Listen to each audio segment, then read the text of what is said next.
Welcome to part 10. And now, in 1967, a police action was July 1967. A police action was declared on Ojukwu. So then, many soldiers started coming to they recruited more soldiers. So they began to officially the Nigerian Civil War began.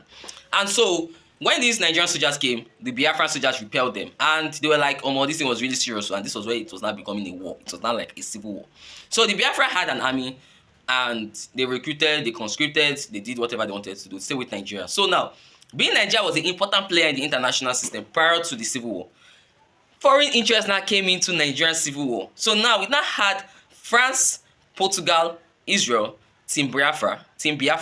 Then Team Nigeria was now Egypt, Abdel Nasser Egypt, Soviet Union, Great Britain, yeah. Then the neutral, that is the referee. The referee, I would like use the neutral international powers were not mostly the Scandinavian countries and the Vatican cities. And those ones were neutral, they were just providing aids for the Biafrans. That was, they were transporting food and medicines, and even a particular NGO, Doctors Without Borders, that is Médecins Sans Frontier, were also a major player in the Nigerian Civil War. So now, let me first of all look at the international relations behind the Nigerian Civil War.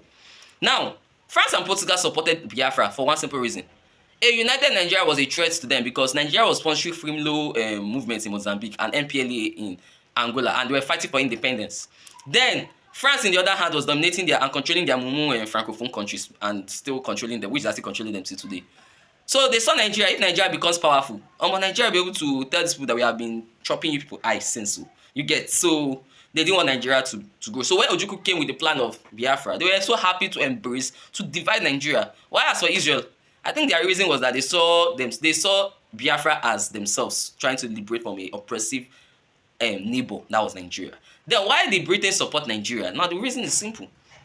One was that they had a lot of refineries in the eastern region, so they were not ready to lose that stuff.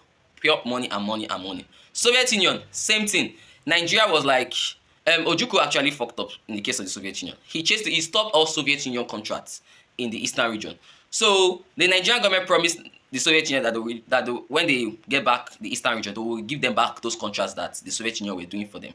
And as for Egypt, Egypt also supported because Soviet Union were kind of their pals, so they just kind of did it.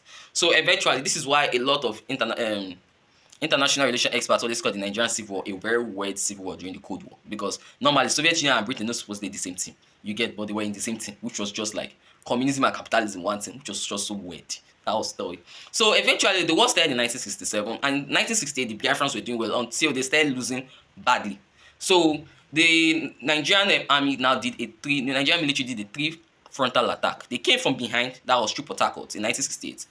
They came through the River Niger, which was led by Muritala Mohammed, and they came through the north, that was through Enugu, into the north, and they were now compressing Nigerians. So Biafrans, due to the fact that there was already a blockade, Biafrans were now limited, that there was not enough weapons and food and everything. That's they said they even had to start collecting civilian vehicles and turn them to military vehicles. So when the major men, that is the strong men, died, they had to start getting young men below the age of 18 to boost up the ranks so that they can fight. Eventually, the Nigerian army killed those young boys. Sorry for them.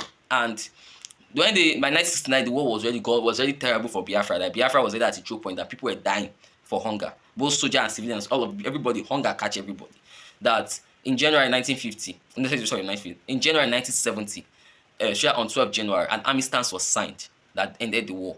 And 15 January 1970, the war officially ended with Philip F. Young surrendering Biafra to the Nigerian forces, and Nigeria was integrated. And this will lead us to our part 7, which is the 3 R's: reconstruction, rehabilitation, and reconciliation, which we'll discuss in our next chapter.